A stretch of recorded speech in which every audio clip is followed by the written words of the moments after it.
नमस्कार, एक बार फिर से स्वागत है आपका शुभ 24 न्यूज में।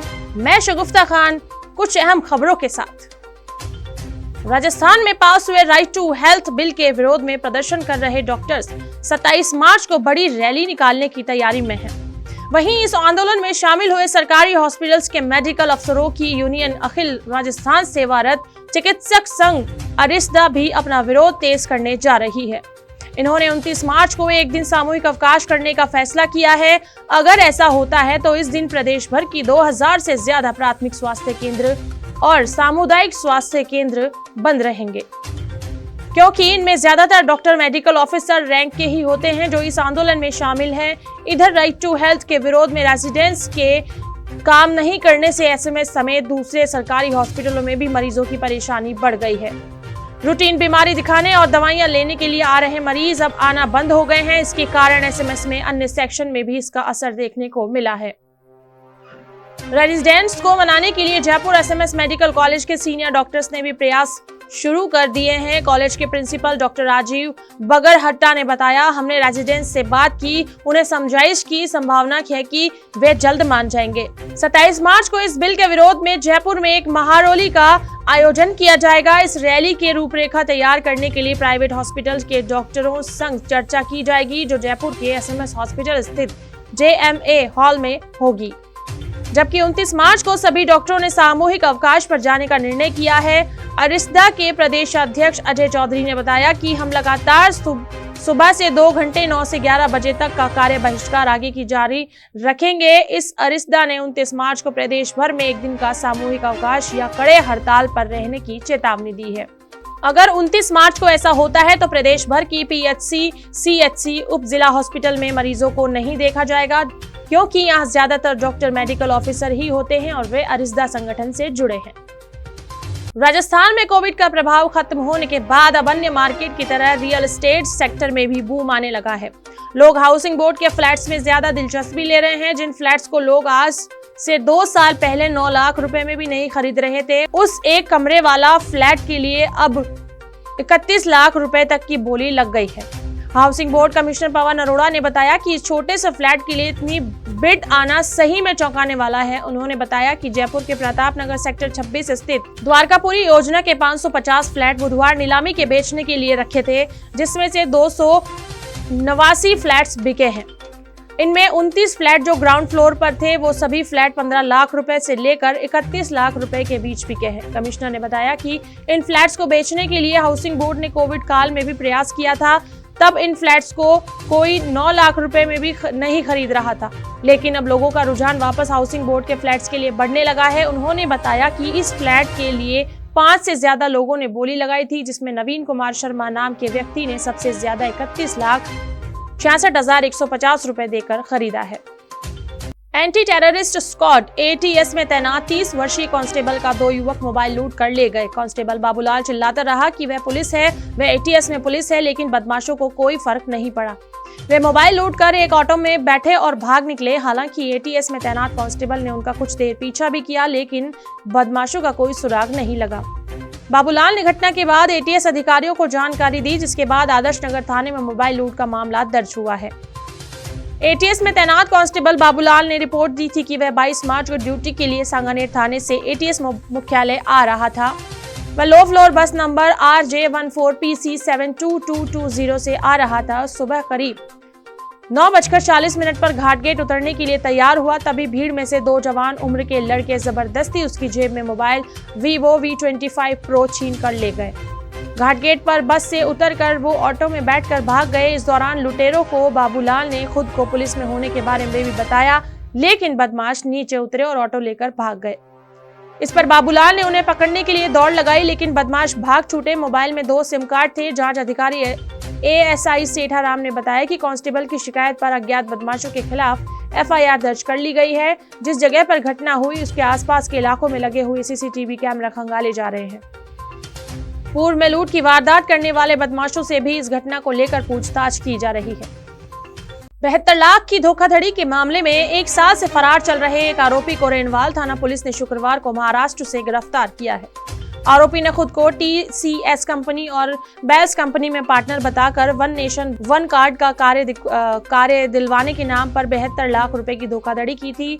पुलिस इस मामले में 2 आरोपियों को पहले से ही गिरफ्तार कर चुकी है। थाना प्रभारी उमराव सिंह गुर्जर ने बताया कि इस मामले में पीड़ित अंकित यादव निवासी रायथल ने 7 फरवरी 2022 को रेनवाल थाने में मामला दर्ज करवाया था। रिपोर्ट में बताया कि TCS कंपनी और बेल्स कंपनी के कागजात दिखाकर कहा कि हम वेल्थ कंपनी में पार्टनर है, हम आपको हमारी कंपनी से वन नेशन वन कार्ड बनाने का कार्य दिलवा सकते हैं। उनके विश्वास में आकर परिवादी ने टेंडर के लिए अलग अलग कुल 72 लाख रुपए आरोपी द्वारा ऑनलाइन डलवाकर धोखाधड़ी कर ली।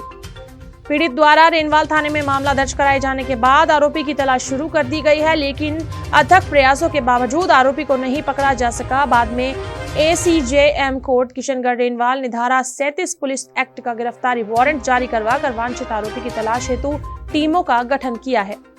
तकनीकी एवं मुखबिर की सूचना पर आरोपी मुजफ्फर इस्माइल शेख पुत्र इस्माइल दाऊद मुसलमान निवासी मकान नंबर 436 मुस्लिम वाडी वोडवे कणकलवी जिला सिंधुदुर्ग महाराष्ट्र को गिरफ्तार किया गया है। इस प्रकरण में पूर्व में भी 2 आरोपी अमन वशिष्ठ एवं शांतनु देव मुखर्जी को गिरफ्तार कर जेल भेज दिया गया है। झालावाड़ में घाटोली पुलिस ने कंवरपुरा की घाटी से नाकेबंदी के दौरान गुरुवार दोपहर को 3 स्मैक तस्करों को गिरफ्तार किया है। पुलिस ने मौके से 1 किलो 250 ग्राम स्मैक जब्त किया है। इसकी अंतर्राष्ट्रीय बाजार में कीमत करीब 1 करोड़ 25 लाख रुपए बताई जा रही है। SP ऋचा तोमर ने बताया कि घाटोली पुलिस द्वारा कंवरपुरा घाटी पर नाकेबंदी की जा रही थी। इसी बीच चुरैलिया की ओर से आ रही कार को रुकवाने का प्रयास किया तो वह वापस चुरैलिया की ओर गाड़ी मोड़ने लगा। इस पर कार में सवार व्यक्तियों की गतिविधियां संदिग्ध होने पर थानाधिकारी घाटोली और टीम ने गाड़ी को रुकवाया और उसमें बैठे 3 संदिग्धों को डिटेन किया है। तीनों व्यक्तियों से तलाशी के दौरान 1 किलो 250 ग्राम अवैध मादक पदार्थ स्मैक जब्त की।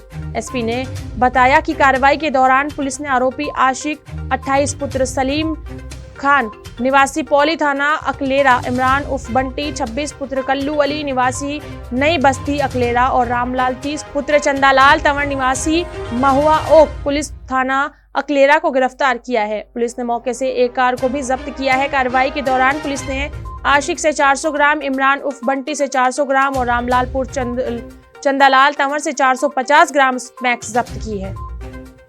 इस कार्रवाई में DST सेल के प्रभारी भूपेंद्र सिंह हाडा सहित अन्य पुलिसकर्मियों की विशेष भूमिका रही। राइट टू हेल्थ बिल को लेकर प्रदेश भर में अधिकांश निजी अस्पतालों में हड़ताल चल रही है। 12 जिले में कुछ निजी अस्पतालों में इसका असर देखने को मिल रहा है। इसके साथ ही अब सरकारी डॉक्टर भी इसके विरोध में उतर आए हैं। 12 जिले के भी सरकारी डॉक्टर शनिवार से RTH बिल के विरोध में ड्यूटी के दौरान काली पट्टी बांधकर तथा सुबह अस्पतालों में OPD के समय 2 घंटे का कार्य बहिष्कार करेंगे। साथ ही शुक्रवार शाम से सरकारी डॉक्टरों ने प्राइवेट क्लिनिक पर भी सेवाएं बंद कर दी है। ऐसे में मरीजों को परेशान होना पड़ रहा है। सेवारा चिकित्सक संघ के जिला अध्यक्ष डॉक्टर देवी शंकर ने बताया कि राज्य सरकार की ओर से पारित राइट टू हेल्थ बिल डॉक्टरों के मान सम्मान और चिकित्सकीय सेवाओं के विरुद्ध है। इससे क्षेत्र की जनता को भी नुकसान है। ऐसे में इसे राज्य सरकार को तुरंत वापस ले लेना चाहिए। बिल के विरोध में शनिवार से जिले के सरकारी अस्पतालों के डॉक्टरों की ओर से शुरुआती तौर पर ड्यूटी के दौरान काली पट्टी बांधकर विरोध जताया जाएगा। साथ ही जिला अस्पताल समेत सभी सरकारी अस्पतालों में OPD के दौरान सुबह 9 से 11 बजे 2 घंटे तक कार्य का बहिष्कार करेंगे। साथ ही शुक्रवार से सरकारी डॉक्टरों की ओर से निजी क्लिनिक आदि सेवाएं भी बंद कर दी है। इसको लेकर सेवारा चिकित्सक संघ के पदाधिकारियों ने CMHO और जिला अस्पताल PMO को भी ज्ञापन दिया है। उन्होंने बताया कि सरकार की ओर से मांगे नहीं मानने तक अनिश्चितकालीन कार्य बहिष्कार व विरोध प्रदर्शन किया जाएगा। करौली जिले में बेमौसम बारिश और ओलावृष्टि से फसल को हुए नुकसान का मुआवजा देने की मांग को लेकर बहुजन समाज पार्टी ने कलेक्टर पर प्रदर्शन किया। बसपा कार्यकर्ताओं ने मुख्यमंत्री के नाम जिला कलेक्टर को ज्ञापन सौंपकर किसानों को उचित मुआवजा दिलवाने की मांग की है। बसपा पदाधिकारियों का कहना है कि करौली जिले में पिछले 1 सप्ताह से बेमौसम बारिश, ओलावृष्टि से गेहूं, सरसों और चने की फसल में खासा नुकसान पहुंचा है। बहुजन समाज पार्टी के जिला अध्यक्ष जमुना लाल जाटव के नेतृत्व में बसपा कार्यकर्ताओं ने कलेक्ट्रेट पर प्रदर्शन किया और किसानों को उचित मुआवजा दिए जाने की मांग को लेकर जिला कलेक्टर अंकित कुमार सिंह को मुख्यमंत्री अशोक गहलोत के नाम ज्ञापन सौंपा है। ज्ञापन में बताया कि जिले का किसान प्राकृतिक आपदा के चलते बहुत परेशान है। अन्नदाता बड़ी मुश्किल से महंगाई के जमाने में फसल तैयार करता है। प्राकृतिक आपदा ने पिछले एक सप्ताह से जिले भर के किसानों की गेहूं, सरसों, चने की फसल में ओलावृष्टि, बारिश, आंधी, तेज हवाओं ने नुकसान पहुंचाया है। बसपा पदाधिकारियों ने सर्वे करवा कर जल्द से जल्द किसानों को उचित मुआवजा देने की मांग की है, जिससे कि वे अपने परिवार को चला सकें, जो कर्ज लिया है उसे चुका सकें। जयपुर में फेसबुक फ्रेंड के एक युवती को किडनैप करने का मामला सामने आया है। मिलने के बहाने रेस्टोरेंट में बुलाकर उसे नशीला जूस पिलाया, बेहोशी की हालत में किडनैप करके ले गया और एक कमरे में बंधक बनाकर मारपीट की। पीड़िता का आरोप है कि उसे वेश्यावृत्ति बाजार में बेचने तक की प्लानिंग थी। जयसिंहपुरा खोर थाने में पीड़िता ने FIR दर्ज करवाई है। मामले की जांच SHO सत्यपाल यादव कर रहे हैं। पुलिस ने बताया कि जयसिंहपुरा खोर निवासी 24 साल की युवती ने रिपोर्ट दर्ज करवाई है। फेसबुक पर उसकी दोस्ती हरियाणा निवासी योगेश कुमार से हुई थी। बातचीत के दौरान दोनों में दोस्ती हो गई। 14 फरवरी वैलेंटाइन डे को फेसबुक फ्रेंड ने मिलने बुलाया। एक रेस्टोरेंट में ले जाकर उसे जूस पिलाया। जूस में नशा मिला होने के कारण वह बेहोश हो गई। बेहोशी की हालत में आरोपी उसका किडनैप कर हरियाणा ले गया। कमरे में बंधक बनाकर उसके साथ मारपीट की गई। पीड़िता का आरोप है कि उसके साथ जबरदस्ती करने की भी कोशिश की गई। किडनैप कर उसको बंधक बनाकर रखा। उसको वेश्यावृत्ति बाजार में बेचने की प्लानिंग भी की गई। 17 फरवरी को जयपुर पुलिस उसे बचाकर ले आई, जिसके बाद से उसे लगातार जान से मारने की धमकियां मिल रही है। पीड़िता ने शिकायत पर पुलिस ने रिपोर्ट दर्ज कर जांच शुरू कर दी है। बैंड बाजों के साथ निकाली गई बोरावड़ ग्राम में ईश्वर गणगौर की सवारी। बोरावड़ ग्राम के राजपुरोहित की पोल से बैंड बाजे और घोड़ों के साथ बड़े ही हर्षोल्लास के साथ ईश्वर गणगौर की सवारी निकाली गई, जो दोपहर 5:15 बजे राजपुरोहित की पोल से रवाना हुई। इससे पूर्व सुहागिन औरतों ने ईश्वर गणगौर की पूजा अर्चना कर मंगल कामनाएं मांगी। यह गणगौर की सवारी बेरावड़ ग्राम के मुख्य मार्गों से होते हुए गणेश डूंगरी परिसर पर पहुंची तथा बोरावड़ के अन्य मोहल्ले से भी गणगौर की सवारी निकाली गई। गर्मी के मौसम को देखते हुए जलेबी चौक में मीठे शरबत की व्यवस्था भी की गई। ईश्वर गणगौर की सवारी गणेश डूंगरी परिसर पहुंचने के बाद इस बार भी हर वर्ष की तरह घुड़सवारी दौड़ और स्लो मोटरसाइकिल रेस की प्रतियोगिता भी रखी गई, जिसमें घुड़सवारी रेस में करीम तेली की घोड़ी प्रथम रही। मोटरसाइकिल रेस में मुश्ताक प्रथम तथा मदन सीटिया द्वितीय स्थान पर रहा तथा पुलिस प्रशासन में बोरावड़ चौकी में head constable Chenaram Bishnoi, constable Madan Gopal, Vikas Chauhan, Rampal मौजूद रहे। इसमें उपस्थित मकराना के पूर्व विधायक डॉक्टर भंवरलाल राजपुरोहित, पूर्व प्रधान हिम्मत सिंह, नगर पालिका चेयरमैन भंवरलाल मेघवाल, पार्षद गजेंद्र बोथरा, अयूब गौरी, दीनदयाल भाटी, विजय सिंह राजपुरोहित, मनोहर राजपुरोहित, रवि जोशी, सत्यनारायण व्यास तथा अन्य गणमान्य मौजूद रहे। खबरों में फिलहाल इतना ही। शगुफ्ता खान को दीजिए इजाजत। कल फिर मुलाकात होगी इसी समय इसी जगह। नमस्कार।